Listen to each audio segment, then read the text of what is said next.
El análisis político, la entrevista de la semana, la información contada de manera diferente en Hora de Cambio.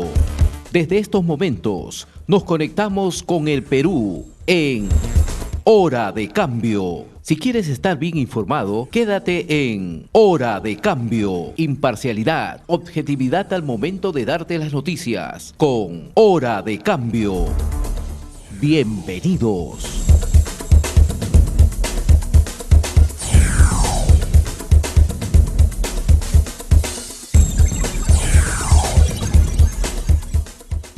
Estamos con el señor Luis Quispe Candia, director de Luz Ámbar. ¿Cómo está, señor Candia? ¿Cómo está? Muy buenos días. Buenos días, señor Castillo. Gracias por la invitación. Bien, continuando la entrevista de ayer que había quedado pendiente. Todo gusto, Bueno, todo gusto. La intención de la entrevista, en principio, ahora tenemos que empezar ya por la de fondo, era comentar sobre la inauguración del óvalo Monitor, un paso a desnivel que se ha hecho en las circunscripciones de la avenida Javier Prado y que según la información técnica iba a favorecer o va a favorecer a más de 500.000 vecinos, tanto de La Molina, de Surco, como también del sector este de nuestra capital. Sin embargo, han empezado ya a llover algunas críticas porque se está generando, si bien es cierto, ha habido un desplazamiento importante del tránsito, pero ha empezado pues a convertirse en algunos cuellos de botellas en algunas otras zonas. ¿Qué pasó? ¿Qué opinión le merece? ¿Qué nos puede explicar al respecto del punto de vista técnico? Claro que sí, con todo gusto. Recordemos que el óvalo Monitor es un proyecto de muchos años que ha venido discutiéndose entre técnicos y políticos si debería o no construirse. Incluso un alcalde de La Molina abrió al mismo nivel separando el óvalo por la mitad, pero evidentemente no ha funcionado. Era indispensable hacer un paso de desnivel en este lugar, no había forma. De modo que la obra se ha concluido, esperemos que esta obra evidentemente sirva, no va a solucionar el problema, hay otros problemas que están alrededor, que los voy a explicar ahora, pero evidentemente sirve para descongestionar el óvalo, sirve para viabilizar la salida de los vehículos de La Molina, pero cuando lleguen a Javier Prado se van a encontrar con semáforos que van a detener el tránsito. Por un lado hay que subrayar de que es bueno, es beneficioso, pero sí paralelamente tendría que concluirse también con el proyecto del túnel que está de La Molina por el Cerro Centinela hacia Surco. De modo que con esa segunda obra probablemente se podría solucionar la salida y entrada a La Molina, porque no hay más que esas dos entradas a ese distrito. Por otro lado, lo que he comentado es que falta mejorar la semaforización. En nuestra ciudad capital apenas hay 400 intersecciones semaforizadas con fibra óptica, y de las 1.200 que existen en toda la ciudad. Y esto es sumamente mínimo. Se necesita implementar más semáforos en toda la ciudad, y es más, necesitamos ya semáforos inteligentes. En nuestro país, en nuestra capital, no existen semáforos inteligentes. Hay semáforos en las intersecciones que se han instalado con fibra óptica que están acondicionados ya para poner semáforos inteligentes. La característica de un semáforo inteligente es que no es el ser humano el que manipula, tampoco en este caso estos semáforos que están con fibra óptica están programados en la central, el ciclo semafórico. Están programados hasta las 24 horas, y cosa que no debería ser. Deberían desde la central los ingenieros mejorando el cambio del ciclo semafórico de acuerdo a la densidad vehicular, pero eso no lo están haciendo. En cambio, un semáforo inteligente, con ayuda de las cámaras y los sensores, hace la computadora, hace los cambios del ciclo semafórico. Y eso es lo que hace falta en toda la ciudad. Obviamente en Javier Prado se van a encontrar, como ya están criticando ya, como hay un dicho popular que dice, carrera de caballos y parada de burro. Eso es lo que va a ocurrir lamentablemente en la avenida Javier Prado.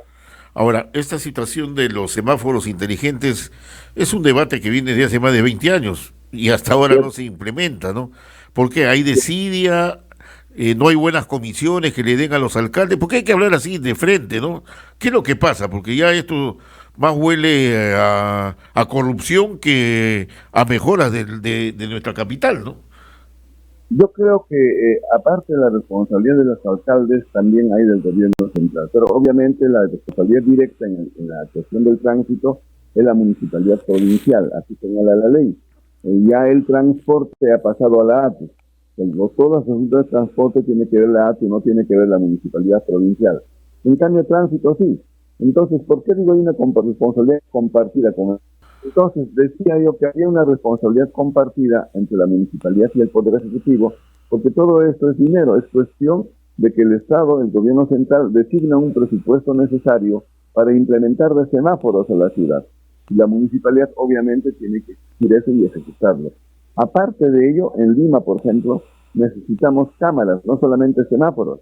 Lo que se conoce en otros países como Smart Cities, las ciudades inteligentes. Eso tiene que implementarse en la ciudad capital. Estamos absolutamente relegados. Solamente Callao tiene cámaras desde hace ya cerca de 15 años, 13 o 14 años.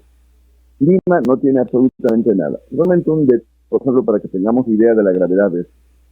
El reglamento ha sido modificado. El Reglamento Nacional de Tránsito ha sido modificado en cuanto a los límites de velocidad.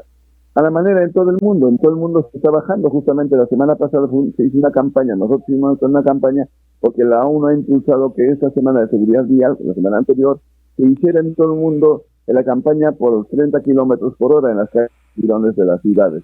En Lima en el Perú ya está establecido ese límite de velocidad, 30 kilómetros calles y gironas, 50 kilómetros en las avenidas a partir del 17 de julio del presente año.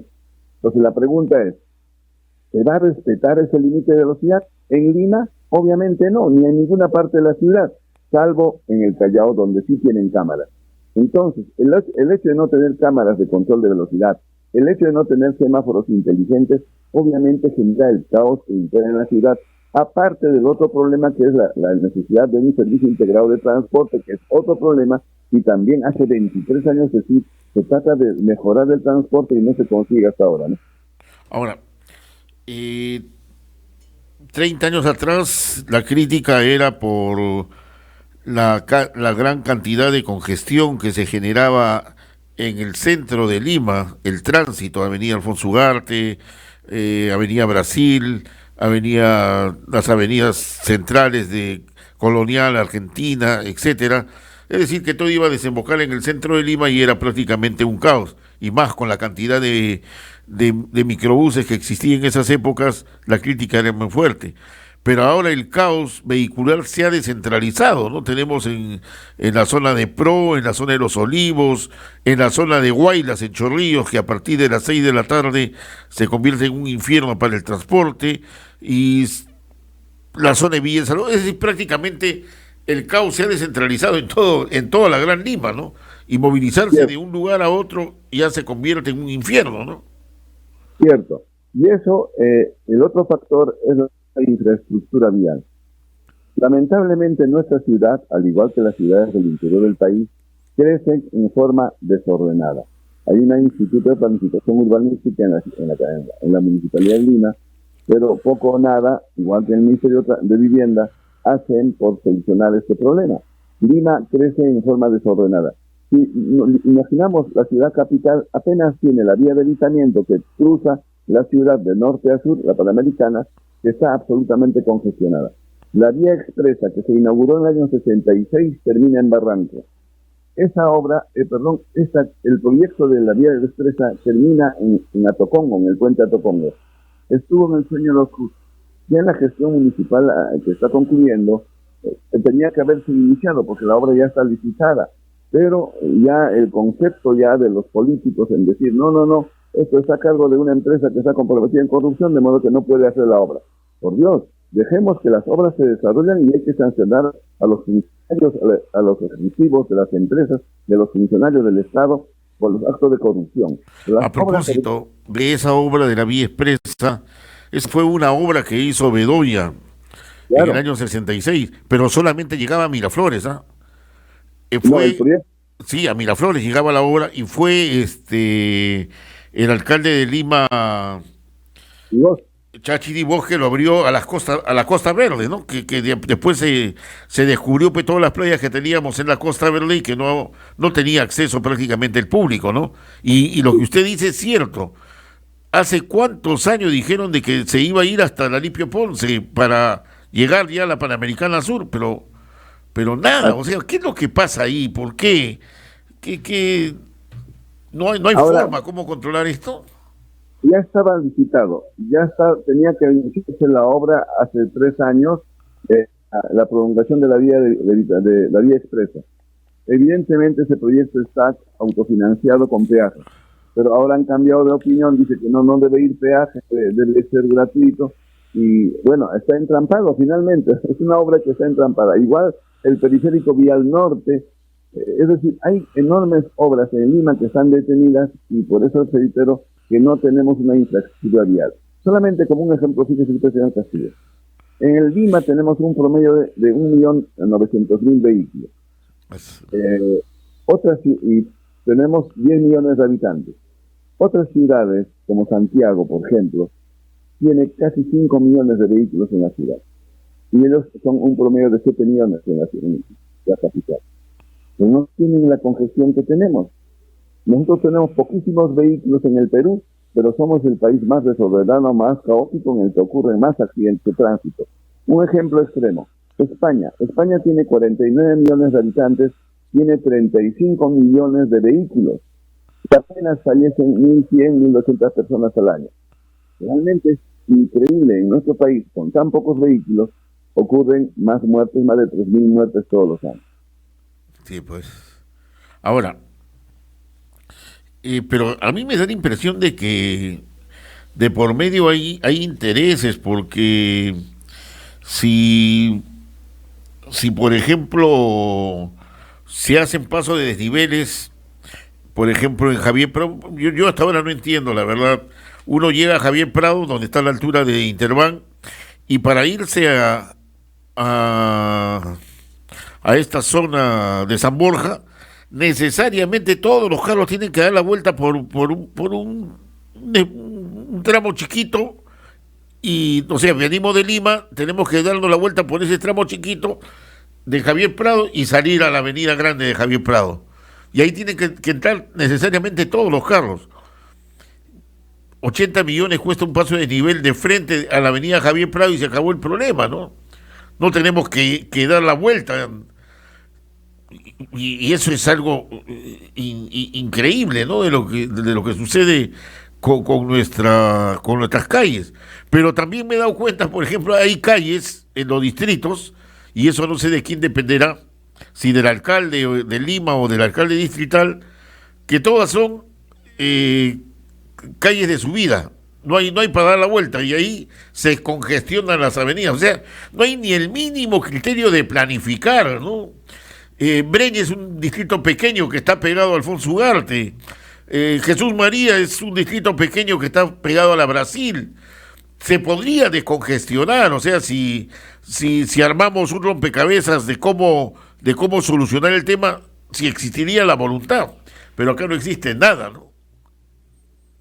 Ciertamente, de acuerdo a nuestra normativa, la municipalidad provincial es competente de las vías principales, de toda la ciudad, de toda la metrópoli.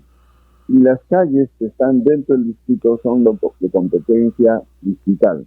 Pero los alcaldes distritales no tienen la capacidad, no tienen la autoridad de señalizar o de restringir la ciudad. De modo que la municipalidad provincial es quien tiene que autorizar. La municipalidad distrital debe exponer, debe presentar estudios a la municipalidad provincial para cambiar el sentido del tránsito, para establecer zonas restringidas, etcétera. Y ese estudio, incluso para poner rompemuelles, pero quien tiene que autorizar es el gobierno municipal provincial. Por ejemplo, lo que acabo de mencionar, rompemuelles, es increíble. Todo el mundo pone rompemuelles donde quiere. Curiosamente, usted mencionó Jesús María, que es una ciudad, distrito que circula con frecuencia. La avenida Cuba, por ejemplo, que va de Arenales hacia la Plaza San José, hay rompemuelles cada 2 cuadras en la avenida Cuba. Sí, claro. Y en las calles que convergen, que atraviesan Cuba, no hay rompemuelles. cuando el Reglamento Nacional de Tránsito dice que la vía de doble sentido, como es Cuba, es preferencial. Quienes tienen que detenerse para cruzar la avenida Cuba son los que van a ingresar a la avenida Cuba. A los costados, claro. Y así podemos encontrar en la ciudad enorme cantidad de mala señalización, mala ubicación de reductores de velocidad, CIVAs o rompemuelles, como se conoce vulgarmente. Pues lamentablemente a eso corresponde hacer una auditoría vial, ¿no? Una auditoría que levante la información de toda la ciudad e ir mejorando esta infraestructura. Ojalá que en las próximas gestiones pues esta situación pueda mejorar. Es que el tema es de que ya el transporte, supuestamente, entre comillas, ya no llega a ser un problema municipal importante, sino más bien el problema de la delincuencia. Acuérdense, en una época fue el problema de la limpieza pública, que eso ya también dejó de ser una prioridad. Pero en las elecciones últimas, la verdad que yo no he escuchado propuestas de alcaldes, candidatos a las alcaldías, que hablen sobre el problema del transporte, ¿no? Como si ese tema ya estuviera solucionado, ¿no? Es un problema serio. La población en las encuestas ha señalado que después de la seguridad ciudadana, el segundo problema es la seguridad vial. De modo que hay que poner mayor énfasis, mayor atención en ello. Y es tremendo, pero la responsabilidad mayor, yo diría, recae, por ejemplo, en la ATU, en este momento en la ATU. ¿Por qué en la ATU? Porque la ATU se ha creado para implementar un servicio integrado de transporte. Es decir, un sistema de buses, aproximadamente entre 14 y 15 buses, deberían atender unido al sistema de metro. ¿Qué es lo que tenemos? De los 20 millones de viajes que hay diariamente en la ciudad capital, apenas 1.200.000 son atendidos por la línea 1 de metro, por el metropolitano y los corredores complementarios. Y dicho sea de paso, los corredores complementarios deberían tener 5.000 buses y apenas tienen menos de 800 buses. Y entonces, si la Autoridad de Transporte Urbano, Paulina Callao, ATU, incrementa el servicio integrado de transportes, entonces los ciudadanos van a poder entrar al sistema en cualquier extremo de la ciudad, pagar un solo pasaje y hacer transbordos a otro bus, al tren o viceversa. Eso es lo que va a cambiar enormemente la situación de la ciudad, porque desaparecerán los autos colectivos y los taxis. Hay más de 200.000 taxis en la ciudad porque el transporte urbano es deficiente. Y como es deficiente, no tiene frecuencia, no tiene tiempo de viaje, no hay seguridad, no hay confort, entonces el pasajero está dispuesto a pagar algo más y toma el colectivo. Y genera la gran congestión que se da en la ciudad. No debería haber tantos taxis. Nueva York, una ciudad de Estados Unidos, con la población muy similar a la nuestra, tiene 50.000 taxis, no más. Y nosotros tenemos más de 200.000 taxis. De modo que esto es absolutamente equívoco el no usar la ATU, que es competencia ahora del Ministerio de Transportes, para que esta situación mejore y cambie. Lamentablemente el actual gobierno está impulsando por seguir autorizando las combis y las scooters, siempre con su particularidad de ver un punto de vista social. Aquí tiene que haber inversión, que no se excluye con ello a ellos. Ellos pueden formar parte en el transporte, seguir formando parte del transporte, pero tienen que consorciarse, tienen que ser entidades con solvencia económica. Si no es así, jamás vamos a cambiar.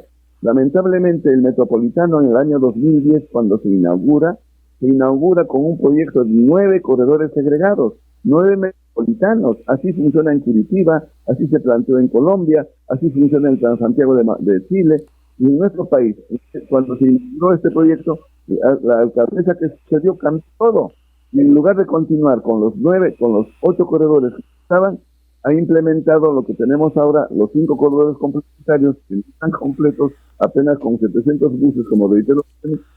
Evidentemente las demás rutas ni siquiera se han pensado hacer. Ahí está el reto de la ATU. Confiamos que la señora María Jara, que ya tiene la experiencia suficiente, pueda impulsar con mayor celeridad este cambio importante para la ciudad. El otro tema es de que ¿quién controla estas inversiones? Usted ha tocado el Metropolitano. El Metropolitano lo han hecho prácticamente en una vía que ya existía, de la vía expresa, justamente. Ahí no han construido nada. Solamente las estaciones de los paraderos. Pero esa vía ya existía, viene de la época de Velasco, creo, de la época de los de los APTL, no de los Busin, pues, ¿no? Los Ícaros. Así es, por ahí funcionaba lo mismo. Así es. Y esa obra estaba valorizada en 260 millones y terminó costando más de 900 millones. Y no concluyó porque solamente llegó hasta Independencia cuando debió haber llegado a Comas. Y nadie investigó nada, nadie sabe qué pasó ahí. Eso es lo que está pasando, es el nivel de corrupción que se da y la falta de transparencia en estas obras de envergadura. Ahora yo veo de que este monitor que se ha construido está valorizado más o menos en 80 millones. No es tanto, yo creo, como para tener ejes importantes en Lima que permita, pues, ir descentralizando, pues, el transporte. Ahora, yo veo también otra preocupación del mismo transportista, de que no busca atajos para salir de la congestión. Todos se van para la Gran Vía, ¿no? Para las grandes avenidas, que seguramente es más seguro, pero ahí es donde se congestiona bastante, ¿no?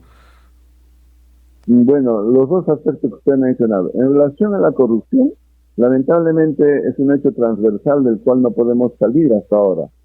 La corrupción está infestada en todos los estamentos del Estado, inclusive en las entidades privadas. De modo que ese trabajo de largo plazo, de largo aliento, tiene que cambiar la sociedad, nuestro criterio, desde los niños, ¿no? Puntualmente en esto, si no se forman los niños como personas, como valores éticos, con valores cívicos, jamás vamos a tener una ciudadanía bien constituida y formada. Eso es lo que se necesita. Pero volviendo a lo nuestro, en relación a la corrupción, ciertamente se necesita que el funcionario que está a cargo demuestre su transparencia y honestidad.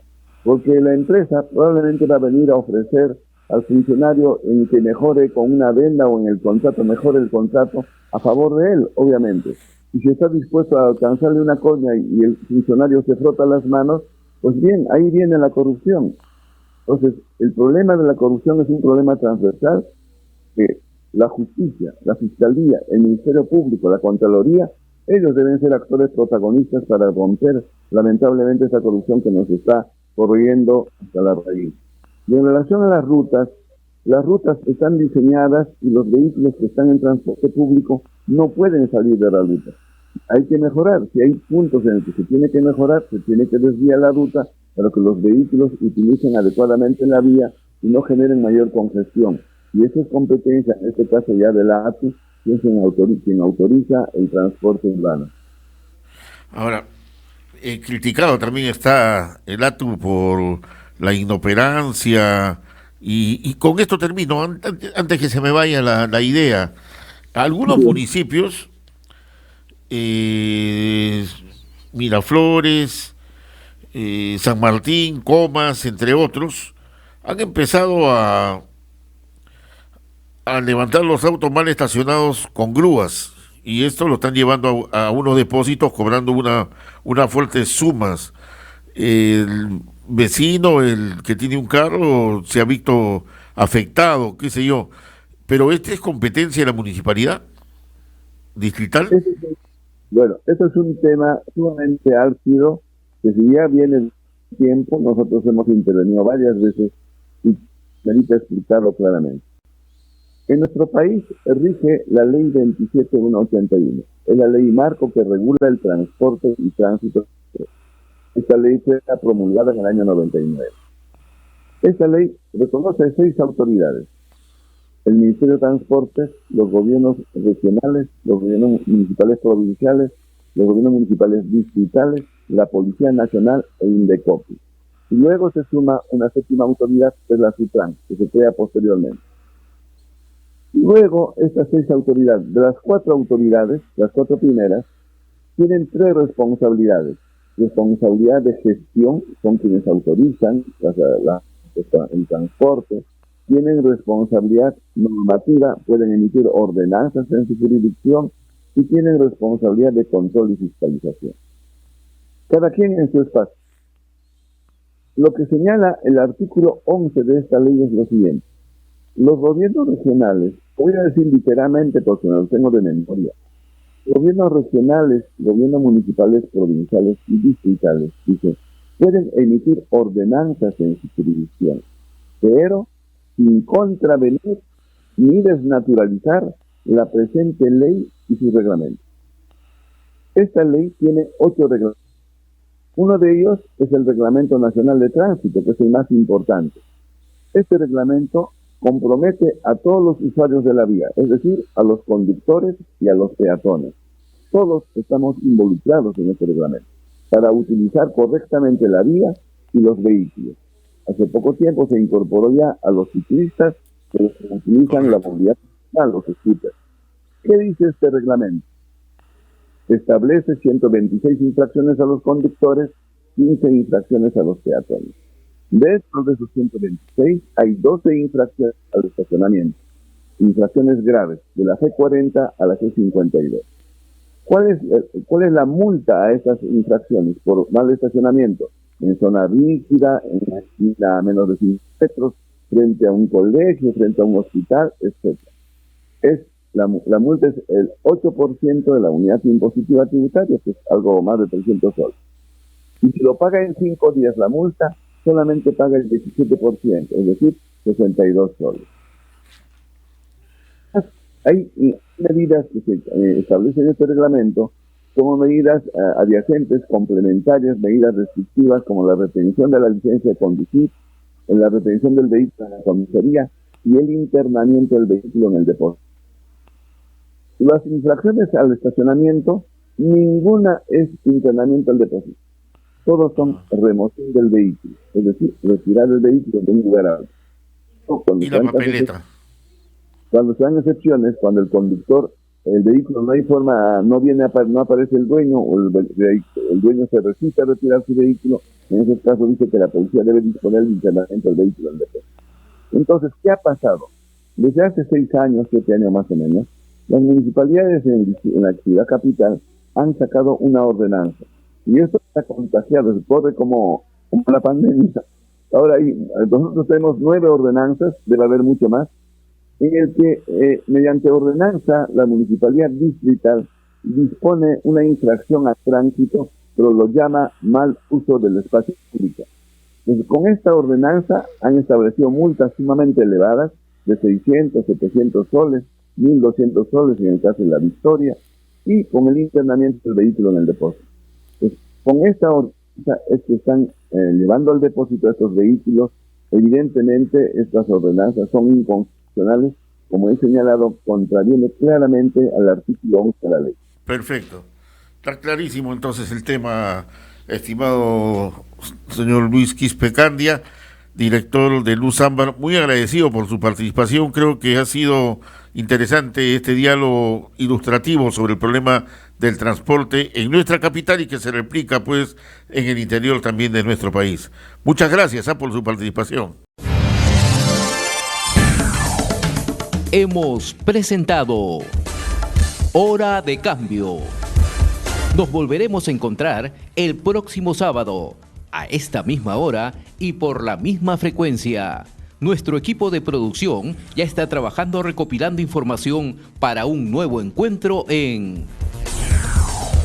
Hora de Cambio.